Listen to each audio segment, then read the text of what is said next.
Бердібек Сапарбаев өткен демалыс күндерін Тараз қаласына жұмыс сапарымен өткізді. Тектұрмас тарихи мәдени кешенін жаңғыртудың 3-ші кезең аясындағы жұмыстарды қадағалаған аймақ басшысы Ахмет Байтұрсынов көшесіндегі жаңа әлеуметтік павильонның жұмысымен де танысты.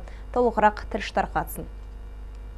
Әуелі қала тұрғындарының тынығуына арналған Талас өзенінің бойындағы ұзындығы 423 метрді құрайтын жағалау жұмыстарымен танысқан аймақ басшысы, ондағы құрылыстың аяқталған жайлы орындарды көріп, шағын сәулет нысандарын көбірек пайдалану, аймақты көгалдандырумен айналысу керегін айтты. Айта кетейік, аталған жұмыс барысында табиғи ландшафт барынша сақталған. Қолдан жасалған құздардан сарқыра баққан сарқырама көрер көзге әдемі әсер сыйлайды. Сарқырама суы арнайы қазылған құдықтан алынуда. Өзеннің қарама-қарсы жағалауын абаттандыру жобасы да көп күттірмей іске аспақ. Сондай-ақ Бердібек Сапарбаев Ахмет Байтұрсынов көшесіндегі жаңа әлеуметтік павильонның жұмысымен танысты.